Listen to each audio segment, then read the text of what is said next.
بسم الله الرحمن الرحيم. الحمد لله رب العالمين، صلى الله وسلم على نبينا محمد وعلى آله وصحبه وسلم تسليما كثيرا إلى يوم الدين. أما بعد، فقد سبق معنا أنواع مختلفة وأساليب متنوعة من الدلالات التي جاءت لتأكيد هذا الأصل الشرعي العظيم، وهو وجوب السمع والطاعة وتحريم الخروج والمنازعة، والذي هو في هذه الأيام المظاهرات والثورات والانقلابات وما يتلو ذلك من أعمال وتشغيب وتخريب وإفساد وتدمير، وما يلحق ذلك من فساد عريض في البلاد والعباد.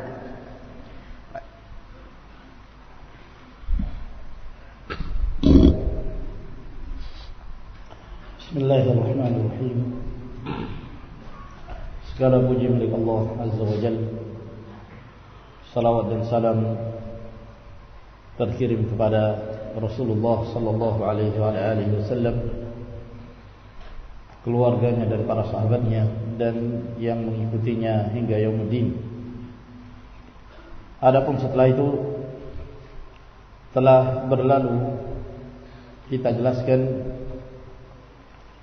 bermacam-macam cara dan metode dari dalil-dalil yang menegaskan tentang prinsip yang agung ini, yaitu prinsip kewajiban untuk mendengar dan taat kepada penguasa, dan diharamkannya untuk keluar dan meninggalkan ketaatan dan melakukan pemberontakan terhadap penguasa tersebut. Dan kita mendapati di hari-hari ini munculnya berbagai macam bentuk demonstrasi, aksi-aksi revolusi, demikian pula keinginan untuk melakukan penggulingan pemerintahan dan yang semisalnya dari perbuatan-perbuatan yang menimbulkan keburukan, kerusakan dan kehancuran di dalam negeri, demikian pula kerusakan untuk para hamba. فالنوع الرابع من أنواع الأدلة الواردة في هذا الباب أنه قد جاء الترهيب والعقاب الشديد لمن خرج على الإمام أو ثبط عن طاعة ولاة الأمور أو أثار عليهم أو هيج عليهم أو فارق الجماعة.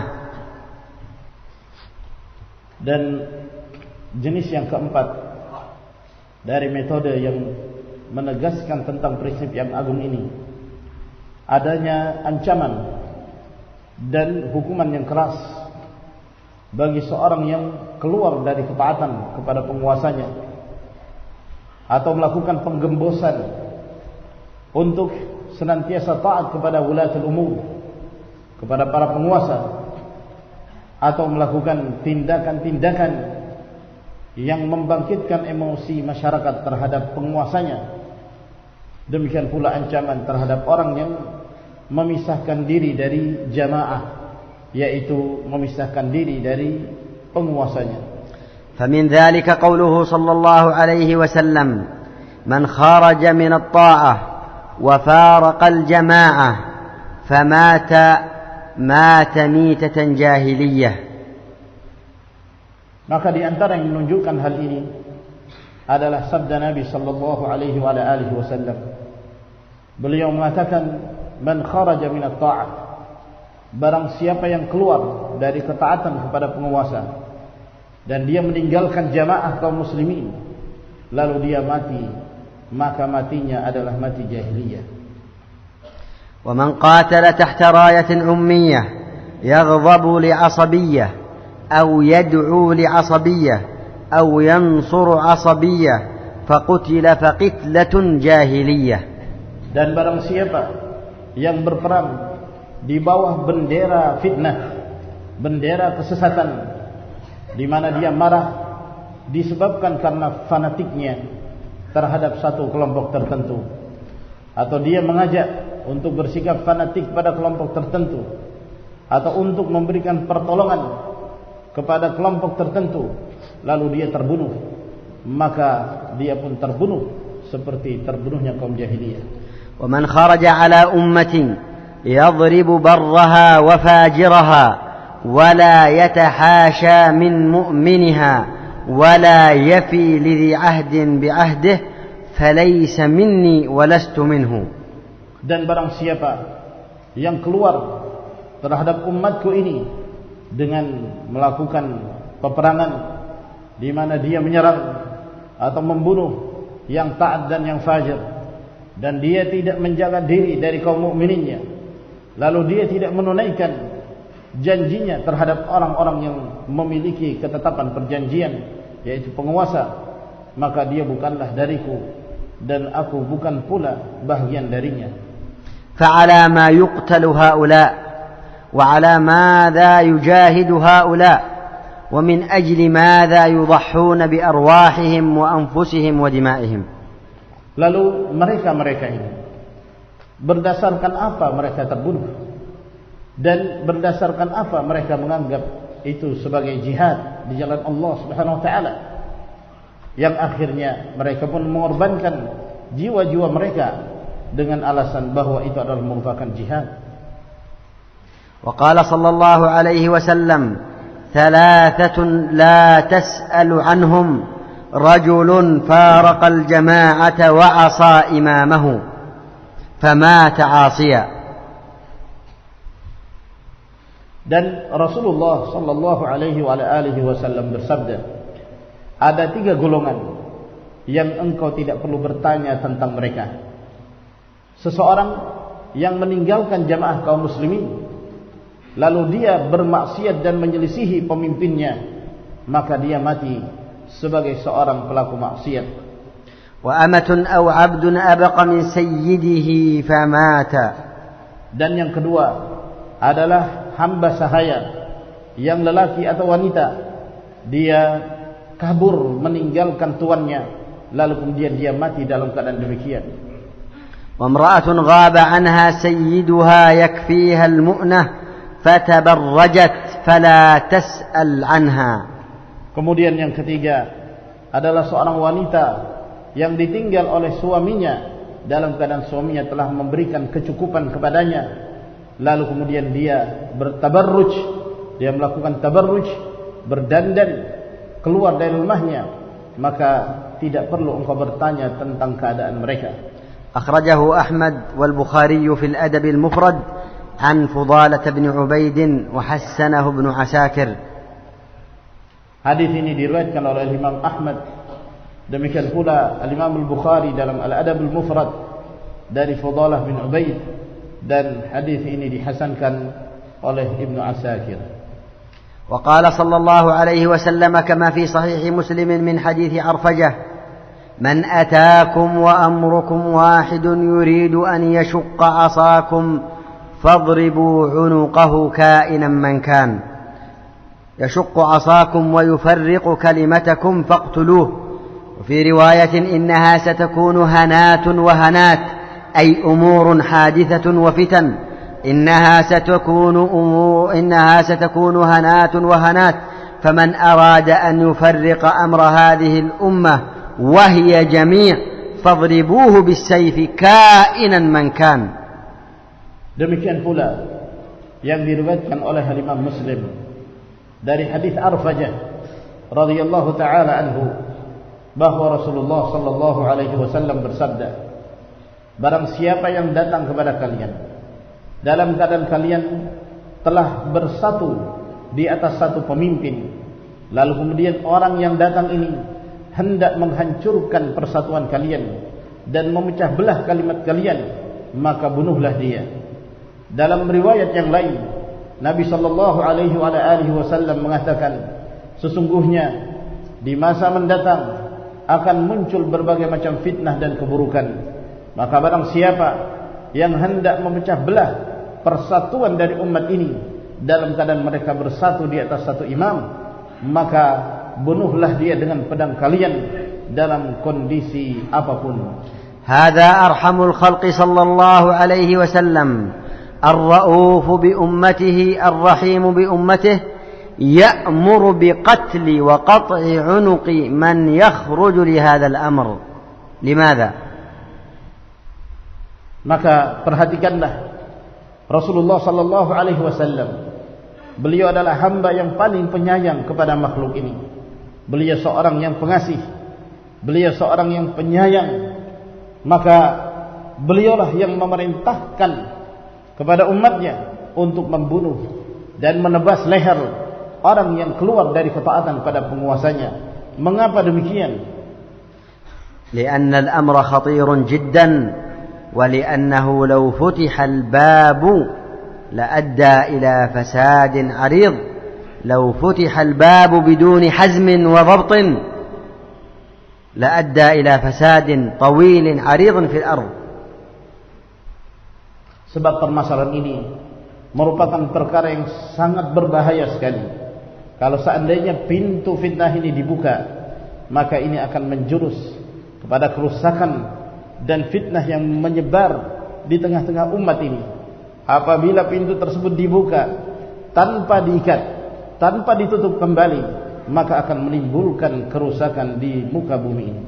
فلهذا نجد النصوص متكاثرة في سد هذا الباب وإغلاقه وسد باب الفتنة والخروج والتغيير وغير ذلك مما يعكر على صفو الاجتماع وقوة الأمة الإسلامية.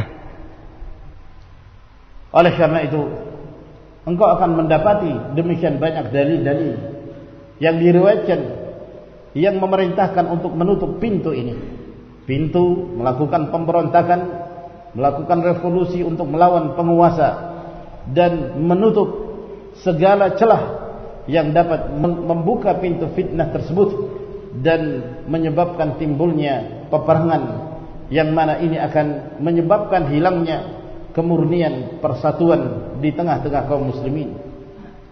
فكما أن النبي صلى الله عليه وسلم سد جميع الأبواب المؤدية إلى الخروج والفتن فقد فتح لنا أبوابا نافعة فيها الخير والصلاح للأمة.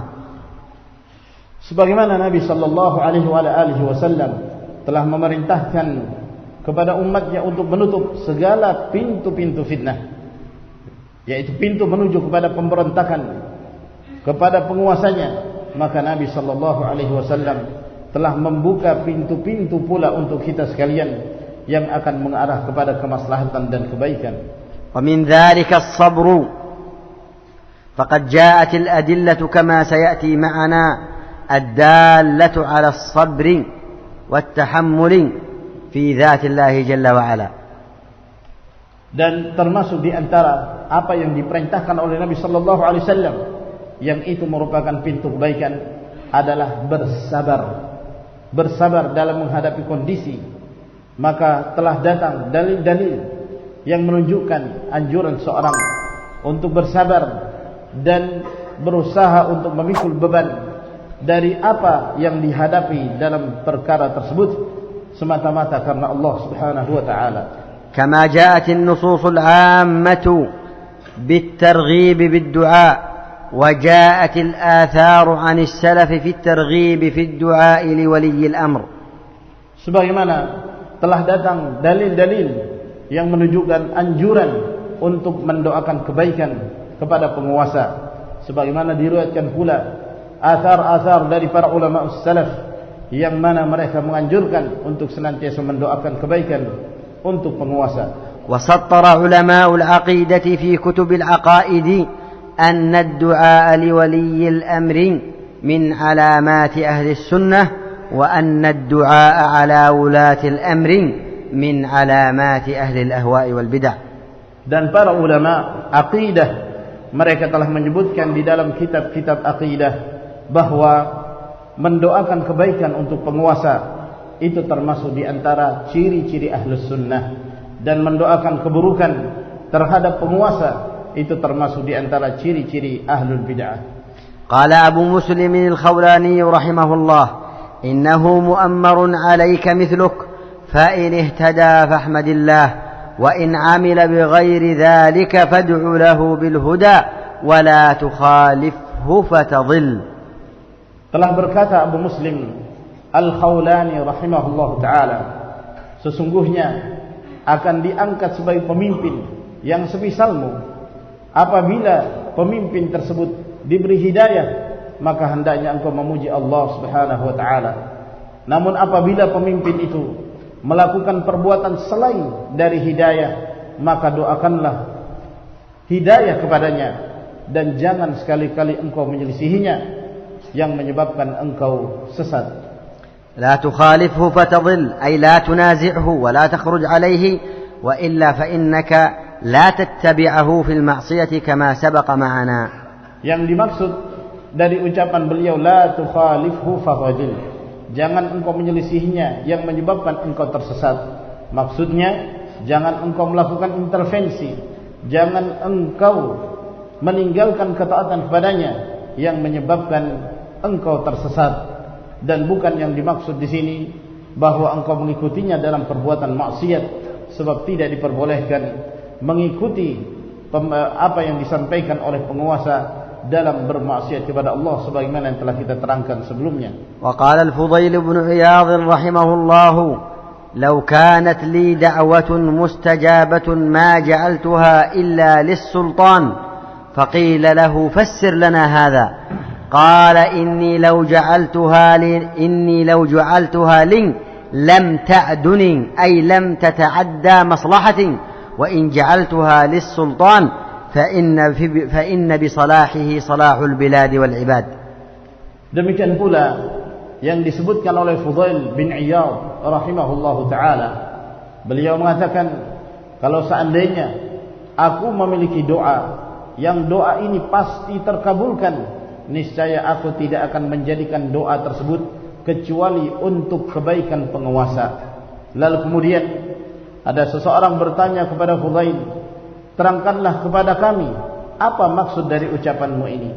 Kata Fudail rahimahullahu ta'ala, sebab apabila doa itu aku peruntukkan untuk kemaslahatan diriku, maka itu tidak akan melampaui kepada selain aku.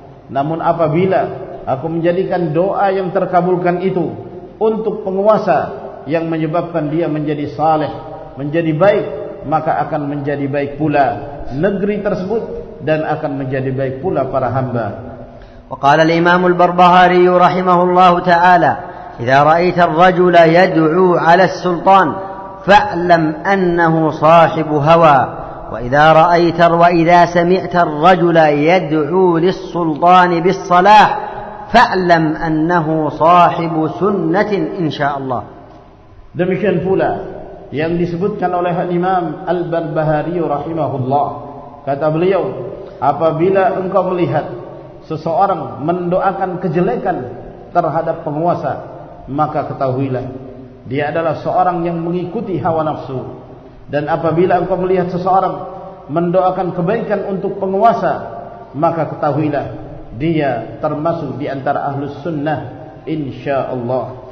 قال الإمام الطحاوي رحمه الله: ولا نرى الخروج على أئمتنا وولاة أمورنا وإن جاروا ولا ندعو عليهم ولا ننزع يدا من طاعتهم ونرى طاعتهم من طاعة الله عز وجل فريضة ما لم يأمروا بمعصية وندعو لهم بالصلاح والمعافاة.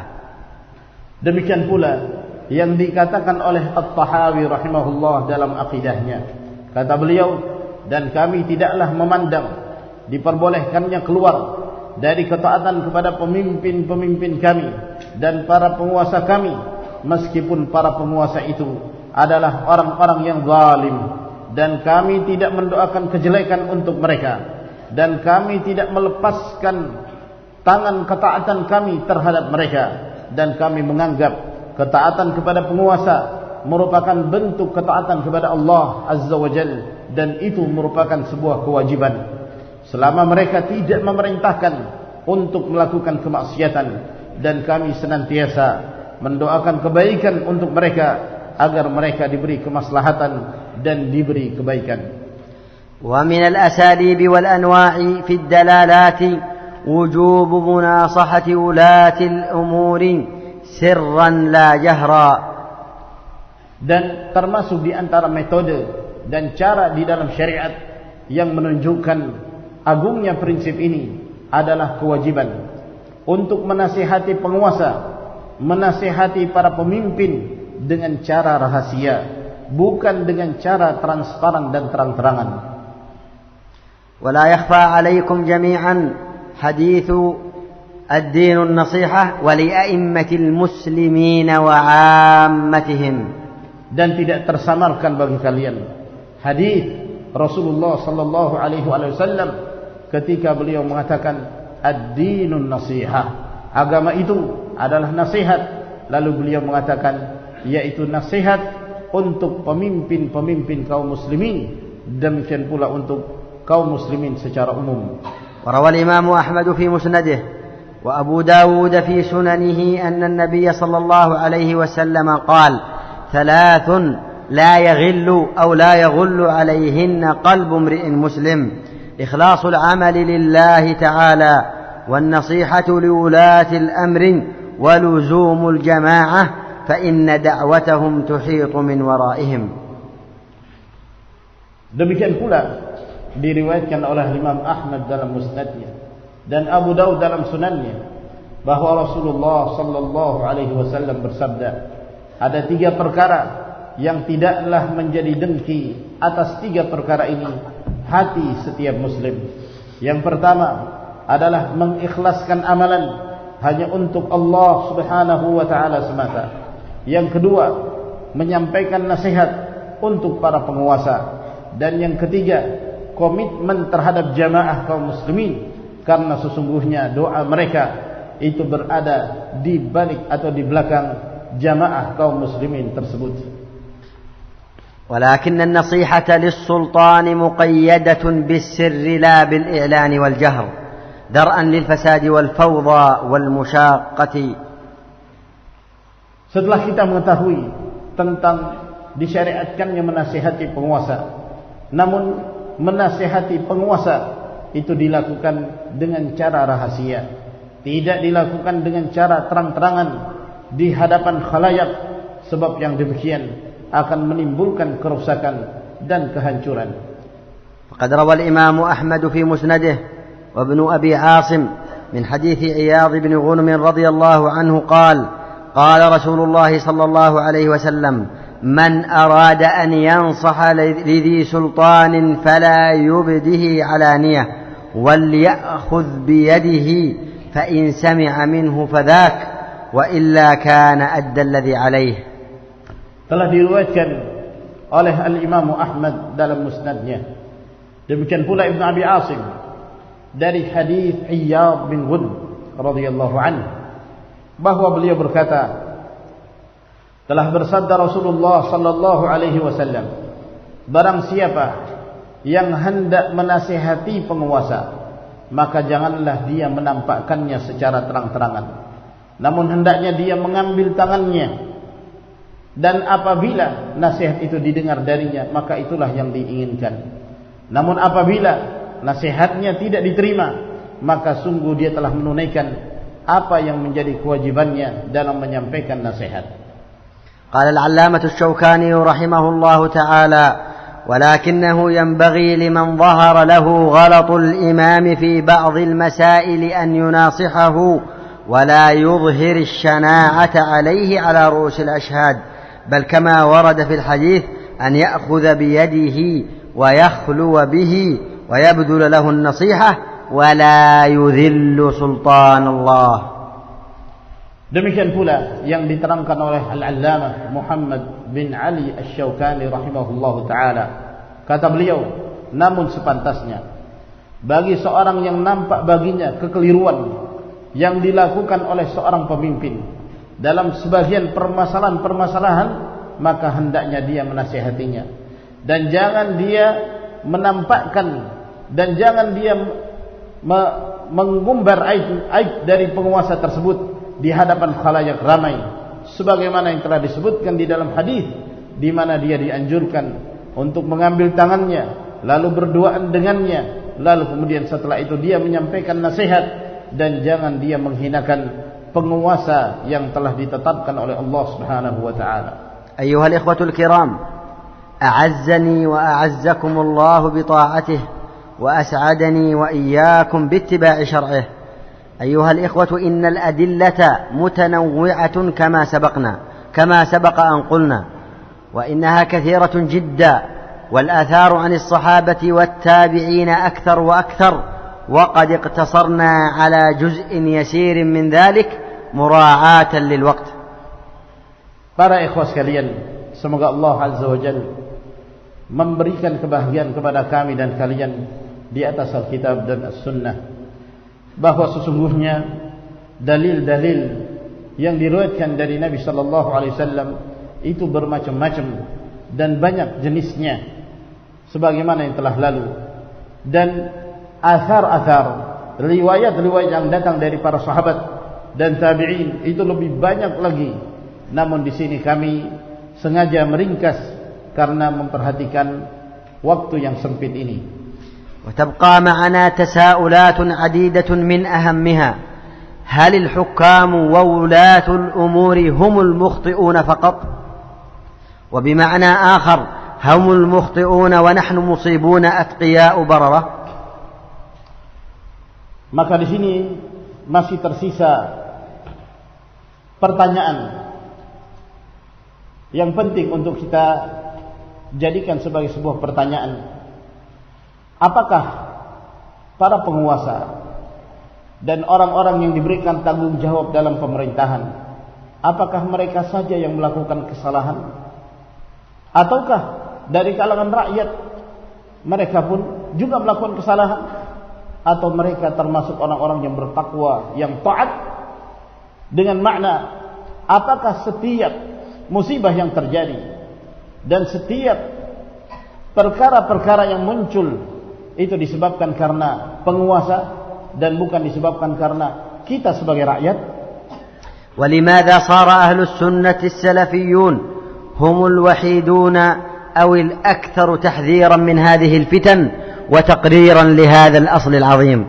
Kemudian pertanyaan yang kedua, mengapa Ahlus Sunnah dan As-Salafiyun saja merekalah yang bangkit untuk senantiasa memperingatkan umat ini dari bahaya fitnah ini?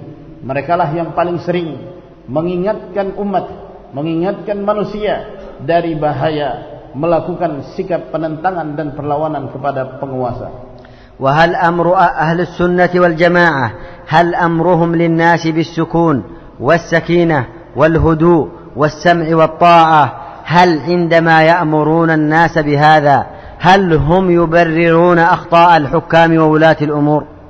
Kemudian pertanyaan yang berikutnya, bahwa apakah Ahlus Sunnah wal Jamaah tatkala memerintahkan kepada manusia untuk senantiasa bersikap tenang dan tidak tergesa-gesa, senantiasa mendengar dan taat kepada penguasa, dan memperingatkan mereka dari bahaya untuk keluar dari ketaatan pada penguasanya, apakah itu berarti bahwa Ahlus Sunnah meridai setiap perbuatan-perbuatan yang dilakukan oleh penguasa? Apakah itu berarti bahwa nasihat Ahlus Sunnah untuk mendengar dan taat kepada penguasa berarti membiarkan kesalahan-kesalahan yang terjadi yang dilakukan oleh penguasa? Inna Ahlus Sunnah wal Jamaah as-Salafiyyin عندما يتكلمون عن هذا الأمر فهم يعلمون أن كثيرا مما يحصل من الظلم والإفساد والفساد إنما هو بسببنا وبسبب ذنوبنا وعدم طاعتنا وضعف إيماننا. Sesungguhnya Ahlus Sunnah wal Jamaah As-Salafiyun tatkala mereka berbicara tentang permasalahan ini dalam keadaan mereka mengetahui bahwa mayoritas yang terjadi di tengah-tengah umat ini dari berbagai macam kezaliman dan kerusakan pada hakikatnya itu disebabkan karena perbuatan-perbuatan kita sendiri, disebabkan karena dosa-dosa yang telah kita lakukan, dan disebabkan karena tidak taatnya kita kepada penguasa kita dan kemudian menyebabkan kita keluar dari ketaatan kepada Allah Subhanahu wa taala. ما الدليل على ذلك؟ ظهر الفساد في البر والبحر بما كسبت أيدي الناس. لماذا؟ ليذيقهم بعض الذي عملوا. Apa dalil yang menunjukkan bahwa terjadinya kerusakan akibat dari perbuatan kita sendiri? Allah Azza wa Jalla berfirman, "Zahara al-fasad fil barri wal bahr bima kasabat aydin nas." Telah nampak kerusakan di daratan, demikian pula di lautan, disebabkan karena perbuatan manusia itu sendiri. Liyudhiqahum ba'dalladzi 'amilu, agar kemudian mereka merasakan sebagian dari akibat perbuatan mereka sendiri. Semoga mereka mau kembali. وكان بعضهم يقول عمالكم أعمالكم أي على ما تكونون عليه يكون ولاتكم. هذه لا سمعت. عمالكم أعمالكم. بعد صلاة كلام من يقول بعضهم هكذا. يقول بعض الحكماء. Ada sebagian orang-orang yang bijak yang mengatakan ummalukum a'malukum, bahwa para pekerja di antara kalian itu adalah amalan-amalan kalian sendiri.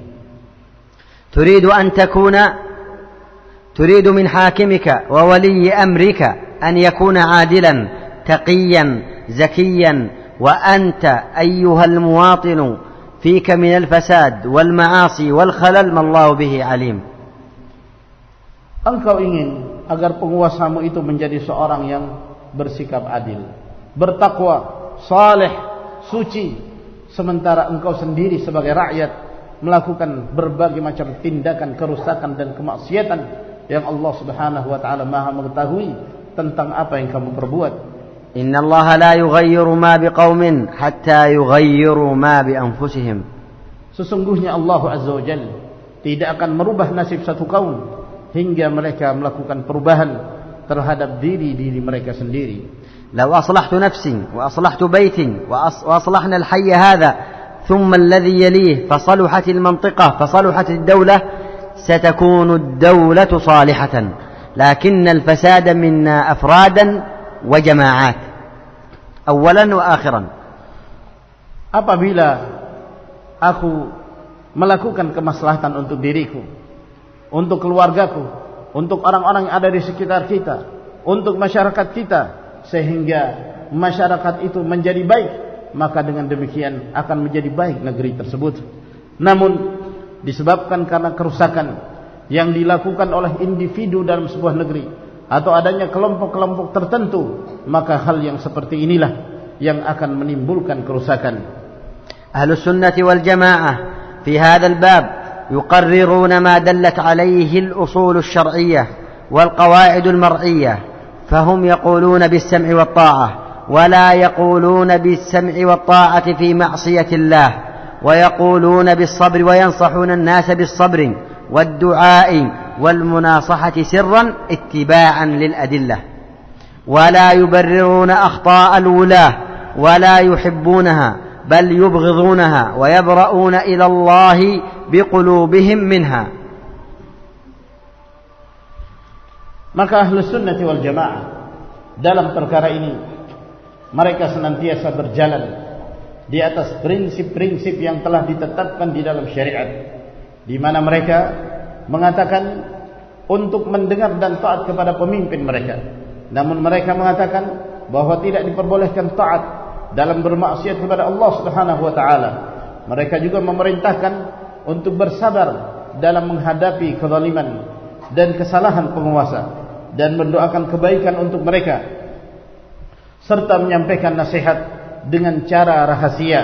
Ini semua ditetapkan oleh Ahlus Sunnah mengikuti dalil-dalil yang telah diriwayatkan dari Rasulullah sallallahu alaihi wasallam, dan mereka tidak menghendaki untuk melakukan perkara-perkara yang menunjukkan, yang menyebabkan terjadinya hubungan yang merusak antara mereka dengan penguasa tersebut. وقد نبه على ذلك الإمام الألباني وغيره من العلماء عند أن ذكروا أن الحظ على طاعة ولاة الأمور وترك منازعتهم دلت عليه أحاديث صحيحة.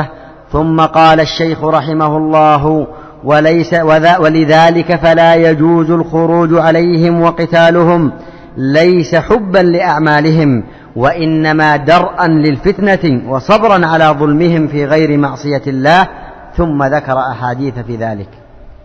Dan di antara para ulama yang menerangkan hal itu adalah Al-Imam Al-Albani rahimahullah ta'ala, tatkala beliau menjelaskan tentang pentingnya untuk menahan diri dari melakukan perlawanan kepada para penguasa dan bersabar terhadap kezaliman yang mereka lakukan, di mana telah datang hadis-hadis yang sahih yang diriwayatkan oleh Bukhari dan Muslim dan yang lainnya. Maka beliau kemudian mengatakan, oleh karena itu tidaklah diperbolehkan untuk meninggalkan ketaatan terhadap penguasa dan tidak diperbolehkan memerangi mereka, bukan karena kita menyukai amalan-amalan yang mereka lakukan, namun itu semua tujuannya adalah untuk mencegah terjadinya fitnah dan bersabar atas kezaliman mereka selama bukan dalam perkara maksiat kepada Allah Subhanahu wa ta'ala. Lalu kemudian beliau menyebutkan hadis-hadis Nabi sallallahu alaihi wasallam yang menjelaskan tentang hal ini. Ayyuhal ikhwatul kiram, سمعتم جميعا أوصاف ولاة الأمور التي ذكرها النبي صلى الله عليه وسلم، فقد وصفهم بالظلم ووصفهم بالجور ووصفهم بفعل الأمور المنكرة، ومع ذلك لم يبح الخروج عليهم. ولو كان الخروج والمظاهرات عليهم جائزة وحقا وعلاجا ودواء لنصح الأمة به صلى الله عليه وسلم، ولكنه حذرهم من هذه الأعمال أشد التحذير كما سمعتم في عشرات الأدلة. Maka para ikhwas sekalian, kalian telah mendengarkan seluruh sifat-sifat yang disebutkan oleh Rasulullah sallallahu alaihi wasallam yang ada pada para penguasa, di mana Nabi sallallahu alaihi wasallam menyifati penguasa yang zalim, yang menganiaya rakyatnya dan melakukan perkara-perkara yang mungkar, namun dengan sifat-sifat yang disebutkan oleh Rasulullah. Kemudian beliau tidak membolehkan untuk melakukan pemberontakan atau keluar dari ketaatan kepada mereka. Kalaulah seandainya pemberontakan, melakukan revolusi atau melakukan aksi-aksi demonstrasi itu adalah merupakan perkara yang diperbolehkan dan menjadi solusi untuk menyelesaikan berbagai macam perkara tersebut, pastilah Nabi sallallahu alaihi wasallam telah menasihati umat ini untuk melakukan hal itu. Namun yang terjadi, Nabi sallallahu alaihi wasallam tidak membolehkan dan bahkan beliau memperingatkan umat ini dari melakukan perbuatan-perbuatan yang menimbulkan kerusakan itu. فهي أعمال لا تلتقي مع منهج السلف الصالح لا في الوسائل ولا في الغايات كما نص على ذلك الشيخ زيد رحمه الله تعالى. Maka ini merupakan perbuatan-perbuatan yang sama sekali tidak sejalan dengan manhaj dari para ulama salaf, baik dari sisi tujuannya, demikian pula dari sisi sarana-sarana yang mereka lakukan, sebagaimana yang disebutkan oleh Al-Allamah Zaid Al-Madkhali hafizahullah ta'ala. Wa qala al-Imam Al-Allamah Al-Wadi'i rahimahullah ta'ala: wa innani ahmadu Allah subhanahu wa ta'ala fama tajidu sunniyan yahmilu liwa'a hadhihi al-mudahara wa la yad'u ila hadhihi al-mudaharati illa al-hamaju ar-ri'a. Dan demikian pula disebutkan oleh Al-Imam Muqbil Al-Wadi'i rahimahullah, kata beliau, sesungguhnya aku memuji Allah subhanahu wa ta'ala, engkau tidaklah mendapati seorang ahlus sunnah membawa bendera demonstrasi ini, dan tidaklah dia akan mengajak kepada demonstrasi-demonstrasi kecuali yang melakukannya adalah manusia secara umum yang mereka tidak memiliki aturan-aturan. وذكر أن أهل السنة يحذرون من المعاصي والمخالفات الموجودة في المجتمع فقال: فأهل السنة أعظم الناس إنكارا لهذه الأمور، ولكنهم ينكرون هذه الأمور على بصيرة وغيرهم ينكرها على جهل حماسة بدون نظر إلى العواقب، فنحن ننكر هذه الأمور ولا نشجع على الثورات والانقلابات لأنها ما صارت ثورة ولا انقلابات من صالح الإسلام والمسلمين. Lalu kemudian di antara ucapan beliau dalam mengingkari perkara-perkara yang mungkar yang terjadi di tengah-tengah masyarakat, kata beliau, Ahlus Sunnati wal Jamaah, mereka adalah orang yang paling keras pengingkaran mereka terhadap pelanggaran-pelanggaran syariat tersebut. Namun mereka mengingkari perkara-perkara ini di atas ilmu. Adapun selain dari Ahlus Sunnah, mereka mengingkari perkara itu di atas kejahilan, sekedar semangat, namun tanpa melihat kepada apa yang menjadi akibat dari perbuatan mereka. Adapun kami mengingkari perkara-perkara yang menyelisihi syariat tersebut, namun kami tidaklah menganjurkan untuk melakukan tindakan-tindakan revolusi, untuk melakukan kudeta, untuk melakukan perlawanan-perlawanan, sebab tidaklah tegak sebuah revolusi, tidaklah tegak sebuah pemberontakan dan kudeta untuk kemaslahatan Islam dan kaum muslimin. قد يقول قائل أنتم يا أهل السنة ليس عندكم إلا الأمر بالصبر، هم يظلمون ويفعلون وأنتم ليس عندكم إلا الصبر والأمر بالصبر، فإلى متى هذا الصبر؟ Mungkin saja ada yang mengatakan, kalian wahai Ahlus Sunnah, kalian tidak menganjurkan seorang kecuali sabar dan sabar. Sementara para penguasa itu, mereka melakukan tindakan kezaliman, mereka telah melakukan tindakan-tindakan yang menyelisih syariat. Lalu kalian hanya mengatakan kita harus bersabar. Sampai kapan kita bersabar? Wal jawabu laysa indana jawabun ولكن الجواب عند النبي المصطفى الذي لا ينطق عن الهوى إن هو إلا وحي يوحى. Maka jawabannya, kita tidak memiliki jawaban. Bukan kami yang berhak untuk menjawabnya, namun yang berhak menjawabnya ada di sisi Nabi sallallahu alaihi wasallam. فاسمع إلى جواب نبيك إن كنت تحبه وتعظمه. جاء في صحيح مسلم من حديث أسيد بن حضير أن رجلا خلا بالنبي صلى الله عليه وسلم فقال ألا تستعملني 39 في أعلاها وأسفلها. في صحيح مسلم من حديث أسيد بن حضير أن رجلا خلا بالنبي صلى الله عليه وسلم فقال يا رسول الله ألا تستعملني كما استعملت فلانا؟ فقال إنكم ستلقون بعدي أثرة فاصبروا إلى متى؟ فاصبروا حتى تلقوني على الحوض. Maka jawaban itu telah datang dari sisi Nabi sallallahu alaihi wasallam. Telah diriwayatkan oleh Imam Muslim dari sahabat Usaid bin Hudzair radhiyallahu anhu bahwa ada seorang lelaki dari kalangan Ansar. Dia berduaan bersama Rasulullah sallallahu alaihi wasallam. Lalu kemudian dia mengatakan, "Tidakkah engkau mengangkat aku sebagai pegawaimu sebagaimana engkau telah mengangkat si fulan sebagai pegawaimu?" Maka Nabi sallallahu alaihi wasallam mengatakan, "Sesungguhnya setelah aku meninggal, kalian akan mendapati para penguasa yang mereka lebih mementingkan hak-hak mereka dan menelantarkan hak-hak rakyatnya." Maka Rasulullah mengatakan, "Fasbiru." Maka bersabarlah kalian ketika menghadapi penguasa yang demikian. Lalu sampai kapan kita bersabar? Dengarkan apa yang dikatakan oleh Nabi sallallahu alaihi wasallam, "Fasbiru hatta talqauni 'alal haud." Sabarlah kalian sampai kalian bertemu aku nanti di atas telagaku, yaitu pada hari kiamat nanti. وفي حديث أنس الذي مر معنا في بعد صلاة العصر فاصبروا فإن الأمر قريب. Dan di dalam hadis Anas yang telah kita sebutkan pada kajian setelah salat asar tadi, di mana beliau mengatakan, bersabarlah kalian karena sesungguhnya perkara ini sangatlah dekat.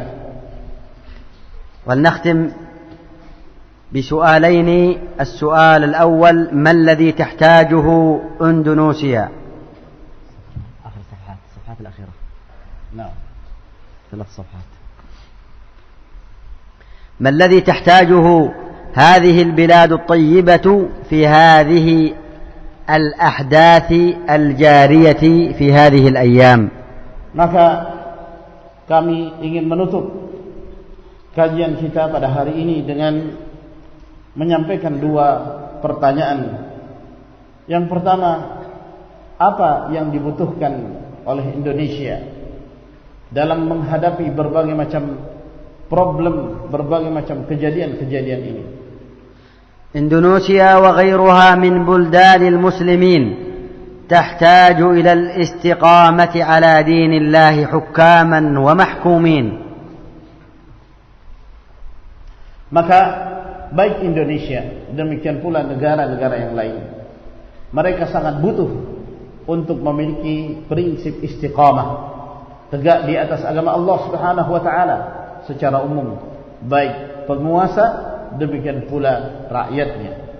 فإن أبى طرف من الأطراف هذه الاستقامة وأبى إلا المعاصي والمخالفات فإنه لا يجوز للطرف الآخر أن يقابل المعاصي بالمعاصي والمخالفات بالمخالفات، بل يطيع الله جل وعلا وإن عصى الطرف الآخر.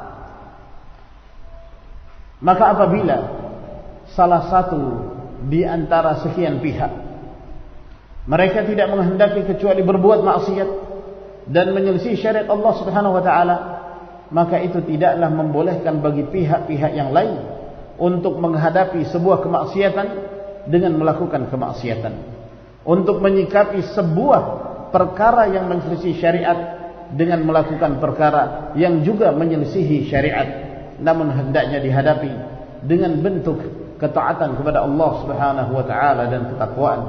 تحتاج هذه البلاد وبلدان المسلمين إلى تحكيم شرع الله في جميع المجالات وتحكيم شرع الله في السمع والطاعة لولاة أمور المسلمين. Demikian pula Indonesia dan negara-negara yang lain, mereka sangatlah butuh untuk menegakkan syariat Allah Subhanahu wa taala dalam seluruh aspek kehidupan kita.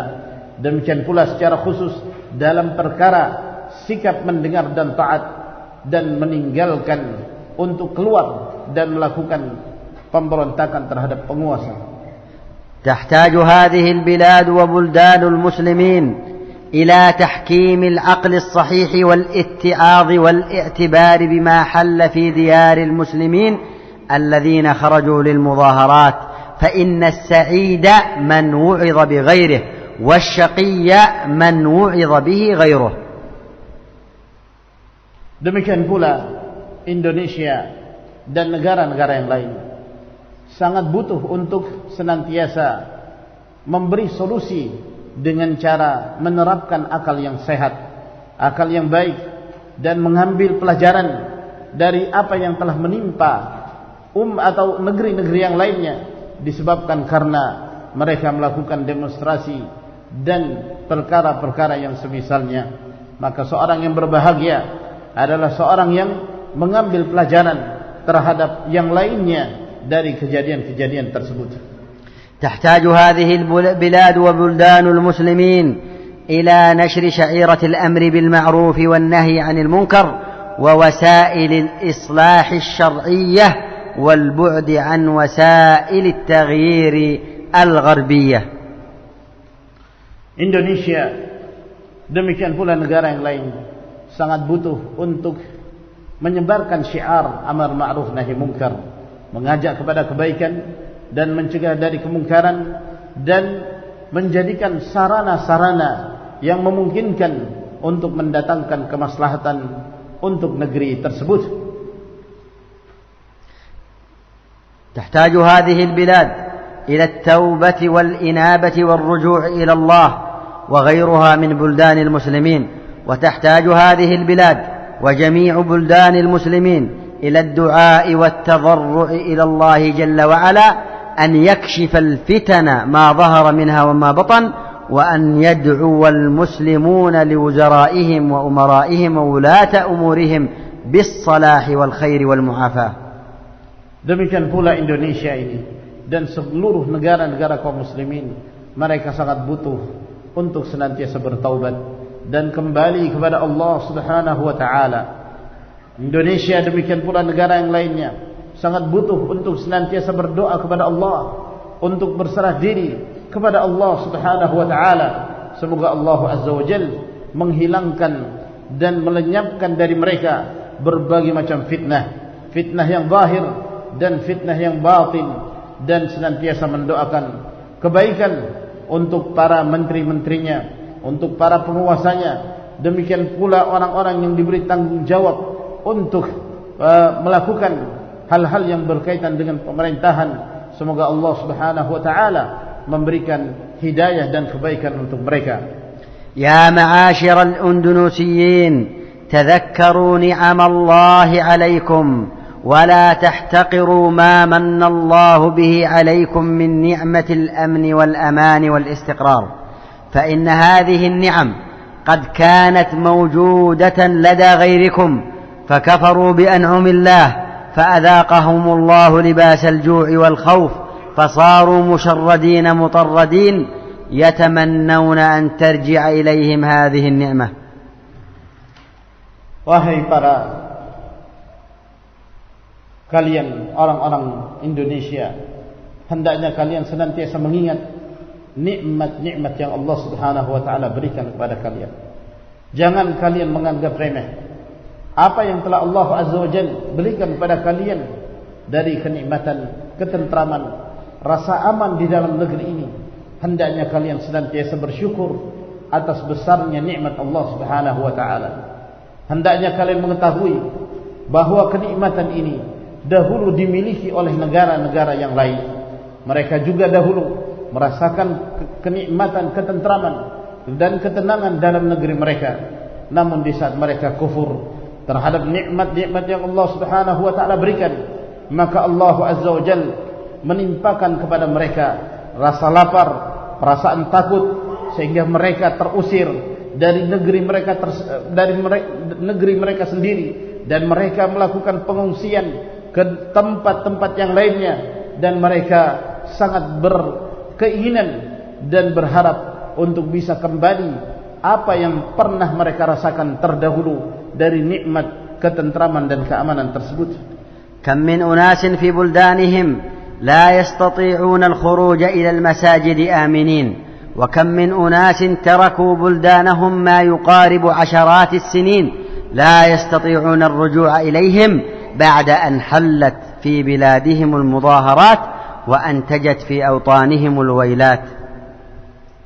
Berapa banyak dari kaum muslimin yang mana mereka di negeri-negeri mereka tidak punya kemampuan untuk keluar ke masjid-masjid untuk menegakkan ibadah salat berjamaah. Berapa banyak di antara kaum muslimin mereka telah meninggalkan negeri-negeri mereka yang itu berpuluh-puluhan tahun mereka meninggalkan dalam keadaan mereka tidak mampu untuk kembali ke negeri mereka tersebut. Hal ini disebabkan karena mereka dahulu melakukan perbuatan-perbuatan dari demonstrasi, meninggalkan ketaatan pada penguasanya, sehingga menimpa mereka berbagai macam musibah dan kerusakan di dalam negeri mereka itu. Ya ma'asyiral Indonesiyin, alaikum bil hadari min kaidil a'da'i wa alaikum bit tanabbuhi li khitatihim wa makrihim wa 'adami at-tashabbuh bihim. لأنهم يريدون لبلاد الإسلام الدمار وإيقاع العداوة والبغضاء، ولذلك يدافعون عن هذه الأعمال الإجرامية التشغيبية ويحافظون عليها ويحمون أهلها. Wahai sekalian penduduk Indonesia, hendaknya kalian berhati-hati dari tipu daya musuh-musuh Allah Subhanahu wa taala. Berhati-hati dari makar mereka. Jangan sampai kemudian kalian terjatuh ke dalam fitnah mereka dan tidak meniru gaya-gaya mereka. Sesungguhnya yang diinginkan oleh musuh-musuh Islam adalah kehancuran di dalam negeri-negeri mereka. dan akan menumbuhkan permusuhan dan kebencian di antara mereka, dan mereka senantiasa melakukan pembelaan terhadap perbuatan-perbuatan yang merusak ini. Merekalah yang berusaha untuk melestarikan, untuk selalu ada di negeri-negeri kaum muslimin.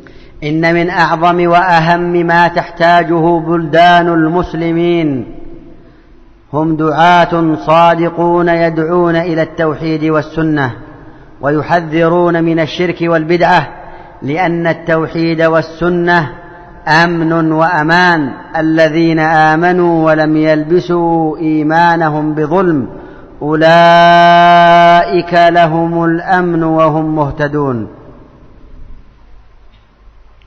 Sesungguhnya di antara yang paling dibutuhkan oleh negeri-negeri kaum muslimin adalah para dai yang jujur, para dai yang senantiasa mengajak kepada tauhidullah, mentauhidkan Allah Azza wa Jalla dan menghidupkan sunnah Rasulullah sallallahu alaihi wasallam.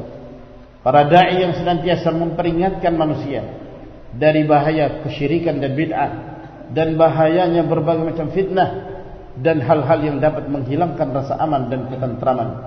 Walladzina amanu wa lam yalbisu imanahum bidzulm ulaika lahumul amnu wa hum muhtadun. Dan orang-orang beriman dan mereka tidak mencampuri keimanan mereka dengan kezaliman, yaitu kesyirikan, maka merekalah orang yang akan meraih keamanan, dan mereka orang-orang yang mendapatkan hidayah. Wa khulasatul amri anna al-mudaharat lam ta'ti fi asy-syar'i wa innama atat min al-gharb wa hiya tajammu'at la takhlu min fasadin wa ifsadin wa adhiyah.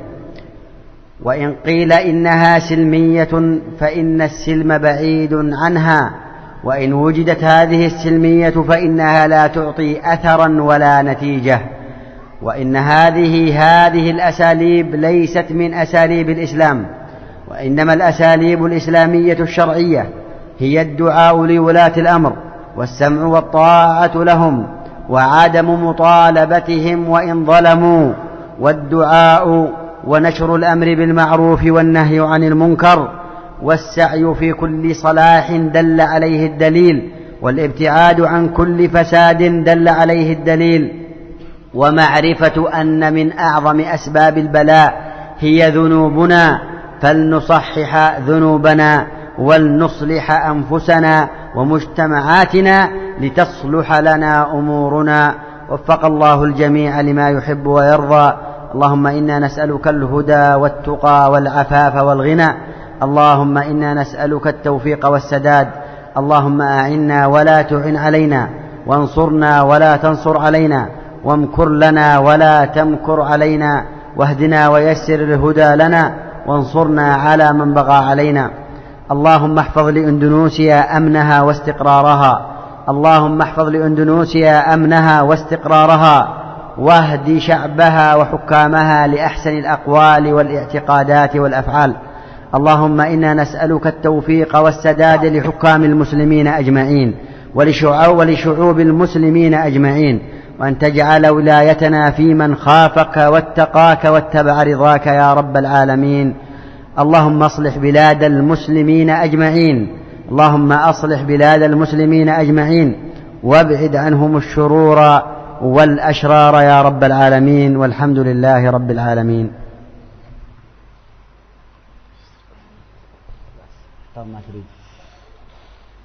Kesimpulannya bahwa apa yang telah kita terangkan menunjukkan bahwa demonstrasi bukanlah dari Islam. Namun prinsip demonstrasi itu berasal dari Barat, dan perbuatan itu tidaklah terlepas dari yang namanya kerusakan dan kemudaratan dan menyakiti hamba-hamba Allah Subhanahu wa taala.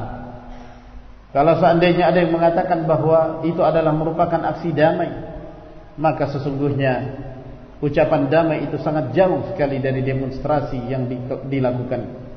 Kalaupun dikatakan bahwa ada demonstrasi yang bersifat damai, namun hal itu tidak akan memberi pengaruh sama sekali dan tidak akan memberikan hasil, sebab itu bukanlah merupakan metode dari metode-metode yang telah diterangkan di dalam Islam, dan sikap yang baik bagi seorang muslim adalah mendoakan kebaikan untuk penguasanya dan tidak keluar dari ketaatan kepada mereka, dan tidak menuntut hak-haknya meskipun penguasa itu melakukan perbuatan kezaliman terhadap rakyatnya dan melakukan berbagai macam upaya untuk mendatangkan kemaslahatan dan kebaikan untuk negeri tersebut sebagaimana yang telah ditunjukkan oleh dalil-dalil. Dan hendaknya diketahui bahawa di antara sebab yang menyebabkan timbulnya kerusakan dan menyebabkan timbulnya berbagai macam kezaliman adalah kembali kepada diri kita, disebabkan karena dosa-dosa yang kita lakukan, sehingga wajib bagi kita untuk melakukan perbaikan terhadap diri-diri kita, terhadap masyarakat kita, agar kemudian segala kondisi-kondisi kita lebih baik dan mendekatkan diri kepada Allah Subhanahu wa ta'ala. Maka di saat itulah akan mendatangkan kemaslahatan bagi hamba, demikian pula bagi negeri tersebut. Maka kami mohon kepada Allah Subhanahu wa ta'ala, semoga Allah Azza wa Jalla senantiasa memberikan taufik kepada kita sekalian dan menjauhkan kita dari berbagai macam fitnah yang zahir dan yang batin. Semoga Allah Subhanahu wa ta'ala senantiasa memberikan kebaikan dan memberikan penjagaan dan rasa aman terhadap Indonesia ini, demikian pula terhadap penduduknya. Semoga Allah Subhanahu wa ta'ala senantiasa mengarahkan mereka kepada kebaikan. Dan saya mohon maaf, doa beliau terlalu panjang, jadi sebagiannya tidak sempat saya catat, namun intinya beliau berdoa untuk kebaikan kaum muslimin dan kebaikan negeri kita Indonesia. Semoga Allah Subhanahu wa ta'ala senantiasa memberi hidayah kepada umat ini, kepada kaum muslimin, kepada kebaikan dan kepada pengenalan terhadap syariat Allah Subhanahu wa ta'ala. Wallahu waliyut taufiq. Bahkan tidak diperbolehkan bagimu untuk menuntut apa yang menjadi hak-hak kamu secara terang-terangan itu, sebab asalnya engkau apabila memiliki hak yang diabaikan oleh penguasamu, maka hendaknya engkau memohon kepada Allah Subhanahu wa ta'ala dan bersabar. Namun apabila engkau hendak melihat demonstrasi itu dari pandangan barat, maka itu sesuatu yang lain. Maka itu berbeda dari apa yang telah diterangkan di dalam Islam. Sehingga jawaban secara Islami bahwa tidak diperbolehkan bagimu untuk melakukan perbuatan demonstrasi atau keluar dari ketaatan pada penguasa tersebut. فأهل العلم وأهل السنة وأهل الحق لا يجيزون للحاكم أن يجيز للمحكومين الخروج في المظاهرات. Maka para ulama, ahlus sunnah, ahlul haq, mereka tidak membolehkan penguasa untuk membolehkan masyarakatnya melakukan demonstrasi. الشرع يأمرهم بالعدل والتقوى. Sebab syariat memerintahkan mereka untuk bersikap adil dan bertakwa. وينهاهم عن الظلم والجور. Dan melarang mereka dari perbuatan kezaliman dan penganiayaan. فإن ظلموا وجاروا أمرنا الشرع أن نصبر وأن نتحمل. Dan ketika penguasa itu berbuat zalim dan menganiaya, maka syariat memerintahkan kita untuk memikul beban tersebut dan bersabar. وليس أن نسأل الحاكم أن يأذن لنا في المظاهرة. Bukan dengan cara kita berupaya untuk meminta kepada penguasa untuk membolehkan kita untuk melakukan demonstrasi itu. ولذلك أهل السنة والجماعة لو جاءهم ولي الأمر وأمرهم بالخروج في المظاهرات فإنهم يقولون لا سمع ولا طاعة. Oleh karena itu, kalau seandainya penguasa datang kepada ahlus sunnah lalu kemudian menganjurkan kepada ahlus sunnah untuk melakukan demonstrasi, maka ahlus sunnah mengatakan kami tidak mau mendengar dan kami tidak mau menaati hal itu. والكثير من الناس يأتي لطلب مظاهرة سلمية. Banyak dari manusia mereka datang kepada penguasa untuk meminta izin melakukan aksi damai. ثم يأخذ تصريحا من الحكومة بمظاهرة سلمية. Lalu kemudian dia pun mendapatkan izin dari penguasa untuk melakukan aksi damai. وهذا العمل ليس بصحيح من جميع الأطراف. Maka perbuatan ini tidaklah dibenarkan dari seluruh sisinya. ثم يخرجون فيكون القتل والتقتيل والفساد والتدمير وسد الطرقات والأذية للتجار ويحصل من الأذى ما الله به عليم. Lalu kemudian ketika mereka keluar untuk melakukan demonstrasi, maka terjadilah apa yang terjadi dari pembunuhan, pengerusakan, penutupan jalan-jalan, kemudian menghalangi para pedagang untuk membuka toko-toko mereka, dan kerusakan-kerusakan yang lainnya yang Allah Azza wa Jalla Maha mengetahui apa yang mereka perbuat. وهذا شيء متوقع إذا اجتمع من كل مكان أناس يجتمعون من كل مكان لا يضبطهم ضابط كل إنسان يتصرف بطبيعته وبغضبه وانفعاله فيفعل ما يريد. Dan ini sesuatu yang dikhawatirkan apabila berkumpul dari segala sisi, dari segala arah, yang mereka tidak ditetapkan dengan sebuah aturan. Setiap mereka melakukan apa yang hendak mereka perbuat itu sendiri. Dan di antara mereka ada yang terluap emosinya, bangkit emosinya, bangkit kemarahannya, sehingga mereka pun melakukan secara tabiat, mereka akan melakukan perbuatan-perbuatan yang mengarah kepada kehancuran dan kerusakan. فتبدأ سلمية في أولها وتنتهي بالعنف والقتل والقتال في وسطها وآخرها. Pada awalnya bisa dikatakan itu damai, namun kemudian berlanjut aksi tersebut di pertengahan dan berakhir dengan keributan dan kerusakan. ويجتمع فيها أناس عندهم أفكار إرهابية وأناس مساكين مغرر بهم فيؤثر هذا في ذاك فتحصل مشاكل عظيمة. Berkumpulnya sekian banyak manusia dengan berbagai macam pemikiran yang berbeda-beda. Di antara mereka ada yang berpaham teroris. Lalu kemudian ada pula orang-orang yang takjub dan senang dengan apa yang mereka perbuat, sehingga pemahaman ini memberi pengaruh kepada yang lainnya, sehingga menyebabkan timbulnya berbagai macam kejahatan dan kemungkaran. ويجتمع الشباب والشابات بطنا لبطن وظهرا لظهر وربما تطلع البنت والفتاة على الشاب في المظاهرة في قمة الحماس. Dan dalam demonstrasi tersebut berkumpul para pemuda dan para pemudi. Mereka berkumpul, bersentuhan antara satu dengan yang lain, mungkin bersentuhan antara perut dengan perut, kulit dengan kulit, dan boleh jadi ada seorang wanita naik di atas pundak seorang pemuda lelaki, disebabkan karena emosi yang ada pada mereka dan semangat untuk menyampaikan apa yang menjadi harapan mereka. ومن يضمن لنا المندسين الذين لهم أغراض سيئة في البلاد والاقتصاد والأعراض والأموال والأديان. Dan siapa yang bisa memberikan jaminan bahwa di sana tidak ada para penyusup yang mereka bertujuan untuk melakukan pengerusakan dan mereka melakukan tindakan-tindakan yang justru akan menimbulkan kerusakan di tengah-tengah masyarakat. فإن أبوا وأصروا إلا أنها مظاهرات سلمية ليس فيها أي إشكال.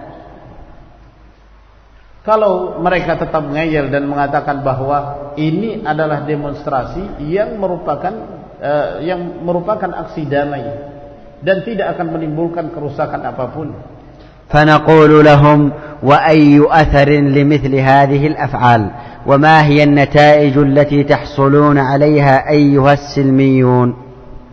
Maka kita mengatakan kepada mereka, kalau kalian mengatakan itu sebagai aksi damai, apa pengaruhnya bagi masyarakat? Apa pengaruh dari perbuatan-perbuatan yang kalian lakukan, wahai orang-orang yang melakukan aksi damai tersebut? رفع للأصوات ورفع للشعارات وتضييع للأوقات من دون فائدة وتضييع للصلوات. Sambil mengangkat suara, sambil meneriakkan yel-yel, lalu kemudian menyia-nyiakan waktu dan bahkan menyebabkan mereka menelantarkan solat-solat. ثم يخرج غضبه في الشارع ويرجع إلى بيته ويشعر أنه قد صنع شيئا عظيما. lalu kemudian dia melampiaskan kemarahannya di jalan-jalan, lalu kemudian setelah itu dia kembali ke rumah, dia menyangka bahwa dia telah melakukan satu perkara yang besar. إذن هذه المظاهرات إذا ثبت أنها سلمية من أولها إلى آخرها غالبا لا تنتج لكم نتيجة تريدونها ولا تحقق لكم مطلبا تطلبونه. Dan jadi kalau demikian, kalaulah dikatakan bahwa itu benar-benar merupakan aksi damai, maka biasanya hal itu tidak akan memberikan pengaruh sedikit pun dan tidak akan menghasilkan dari sebuah tuntutan yang mereka minta. الخلاصة أن المظاهرات السلمية لا تكاد توجد بل لا بد أن يوجد فيها من الفساد والأذى ما يوجد. Kesimpulannya bahwa yang disebut demonstrasi damai atau aksi damai itu hampir sama sekali tidak ditemukan kecuali pasti akan menimbulkan dampak negatif dari kerusakan dan menyakiti hamba-hamba Allah Subhanahu wa ta'ala dan hal-hal yang menimbulkan kemudaratan. وأن الكثير من الذين يخرجون فيها لا يخرجون لأجل إجازة الحاكم فلو منعهم لظلوا يخرجون ويتظاهرون. Dan kebanyakan mereka yang melakukan demonstrasi, mereka tidak melakukan demonstrasi karena penguasa membolehkan hal tersebut. Bahkan kalau seandainya penguasa tidak membolehkan, mereka tetap saja keluar untuk melakukan demonstrasi itu. والثالثة والأخيرة أنها مظاهرات إما فيها الضرر وإما لا نفع فيها. Dan yang ketiga, kami mengatakan bahwa demonstrasi tersebut tidak keluar dari dua keadaan. Apakah menimbulkan kemudaratan atau yang kedua sama sekali tidak mendatangkan manfaat. Walhamdulillah Rabbil Alamin. Ya, sampai di sini para jamaah sekalian, semoga apa yang kami sampaikan dan semoga apa yang disampaikan oleh Syekhuna Abu Malik Al-Masy'ari hafizahullah taala memberi manfaat dan memberi pencerahan kepada kita sekalian tentang Islam dan tentang prinsip-prinsip Ahlus Sunnah wal Jamaah agar kemudian kita berjalan di atasnya. Semoga Allah Subhanahu wa taala senantiasa memberikan taufik kepada kita sekalian dan kepada kaum muslimin agar mereka diberi pemahaman tentang Islam yang sahih yang datang dari Rasulullah sallallahu alaihi wasallam. Wa akhiru da'wana alhamdulillahi rabbil alamin.